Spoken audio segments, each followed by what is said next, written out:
بخاری شریف میں حضرت عائشہ صدیقہ رضی اللہ عنہ سے جو روایت ہے کہ حضرت علی رضی اللہ عنہ نے 6 ماہ بعد حضرت ابوبکر صدیق رضی اللہ عنہ کے ہاتھ پر بیعت فدق کا واقعہ پیش آیا اور درمیان میں رنجشیں پیدا ہو کہ حضرت علی رضی اللہ عنہ اس خلافت پر راضی نہیں۔ بسم اللہ الرحمن الرحیم۔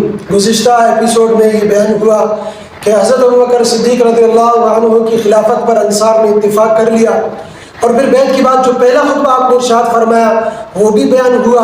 چونکہ وہ مجلس عمومی مجلس نہیں تھی، انصار کی خصوصی مجلس تھی، اس لیے تمام صحابہ کرام رضوان اللہ تعالی علیہم اجمعین اس میں موجود نہیں تھے، حتیٰ کہ حضرت علی، حضرت عباس، حضرت زبیر رضی اللہ عنہم جیسے صحابہ بھی اس میں شریک نہیں تھے۔ تو پھر اگلے روز منگل کے روز مسجد نبوی میں ایک عام اجتماع منعقد کیا گیا، جس میں نائب رسول خلیفہ رسول صلی اللہ علیہ وسلم کے لیے بیعت کا اہتمام کیا گیا۔ تمام صحابہ انصار و مہاجرین اس میں شریک ہوئے۔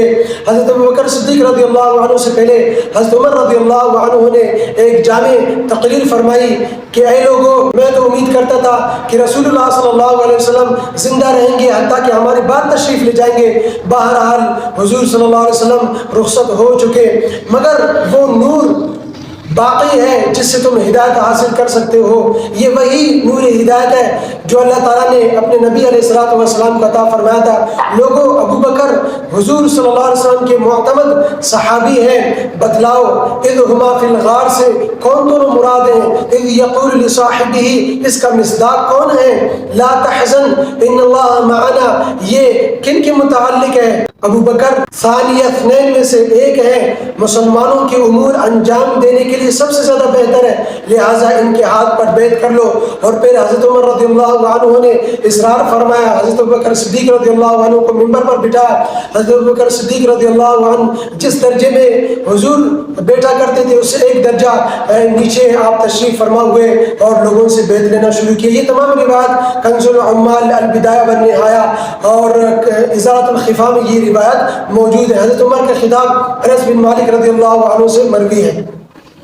لیکن اس موقع پر بھی 3 بڑے صحابہ موجود نہیں تھے، حضرت سعد بن عبادہ رضی اللہ عنہ اور حضرت علی، حضرت زبیر رضی اللہ عنہما موجود نہیں تھے۔ حضرت سعد بن عبادہ رضی اللہ عنہ تو گزشتہ شب قریش کے حق کی خلافت کو تسلیم کر چکے تھے اور پھر بیمار بھی تھے، اس لیے حضرت ابوبکر صدیق رضی اللہ عنہ نے انہیں زحمت نہیں تھی۔ لیکن بہرحال اس موقع پر بھی حضرت علی اور حضرت زبیر رضی اللہ عنہما کا موجود نہ ہونا، شریک نہ ہونا، اس سے لوگوں کے ذہنوں میں غلط فہمیاں پیدا ہو گئی کہ حضرت علی، حضرت ابوبکر صدیق رضی اللہ عنہ کی خلافت پر راضی نہیں ہے، اور ایک افواہیں پیدا ہونا شروع ہو گئی۔ تو حضرت ابوبکر صدیق رضی اللہ عنہ نے انصار سے کہا کہ ان کو بلا لاؤ۔ تو انصار گئے، ان دونوں صحابہ کو بلایا۔ جب یہ دونوں تشریف لائے تو حضرت ابوبکر صدیق رضی اللہ عنہ نے تمام مجمع کے سامنے ان سے پوچھا، سوال کیا، اپنے شبہ کی وجہ سے نہیں بلکہ لوگوں کی غلط فہمیاں دور کرنے کے لیے۔ حضرت ابوبکر صدیق رضی اللہ عنہ نے پوچھا، کیا تم مسلمانوں میں انتشار پیدا کرنا چاہتے ہو؟ تو حضرت علی رضی اللہ عنہ نے فرمایا کہ بالکل، ایسا بالکل بھی نہیں ہے، ہمیں آپ ملامت نہ کریں۔ اور پھر فرمایا کہ ہاں، ہمیں شکوہ ہے کہ انتخاب کے مشورے میں ہمیں شریک نہیں کیا گیا۔ اور پھر فرمایا کہ باقی ہم یقین کے ساتھ جانتے ہیں کہ خلافت کے لیے سب سے زیادہ حقدار آپ ہیں، آپ وہی ہیں جسے اللہ کے نبی علیہ الصلوۃ والسلام نے ہمارا امام بنایا اپنی موجودگی میں، اور آپ نبی کے یار غار ہیں۔ آپ کی فضیلت، آپ کی شرافت، آپ کی بلائی سے ہم بخوبی واقف ہیں۔ یہ کہنے کے بعد حضرت علی، حضرت زبیر رضی اللہ عنہما نے حضرت ابوبکر صدیق رضی اللہ عنہ کے ہاتھ پر بیعت کر لی۔ حضرت علی رضی اللہ عنہ نے ابتدا ہی میں حضرت ابوبکر صدیق رضی اللہ عنہ کے ہاتھ پر بیعت کی۔ ابو سعید خدری رضی اللہ عنہ سے یہ روایات موجود ہے، اور دیگر صحابہ سے بھی دیگر احادیث کی کتابوں میں یہ روایات موجود ہے کہ حضرت علی رضی اللہ عنہ نے ابتدا ہی میں، شروع ہی میں حضرت ابوبکر صدیق رضی اللہ عنہ کے ہاتھ پر بیعت کر لی تھی۔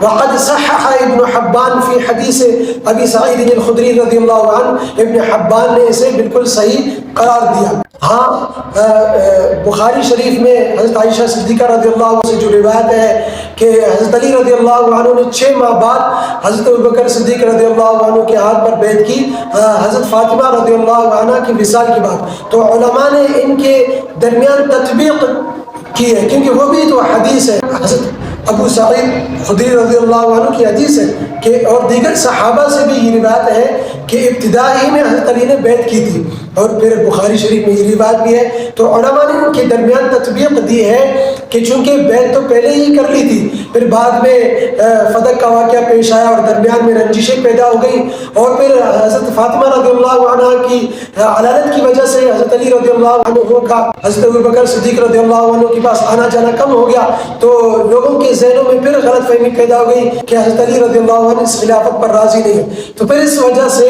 دوبارہ حضرت علی رضی اللہ عنہ مجمع عام میں دوبارہ حضرت ابوبکر صدیق رضی اللہ عنہ کے ہاتھ پر بیعت کیا، لوگوں کی غلط فہمی دور کرنے کے لیے۔ حضرت علی رضی اللہ عنہ میں کوئی غلط فہمی نہیں تھی، لوگوں میں غلط فہمیاں پیدا ہوتی تھی۔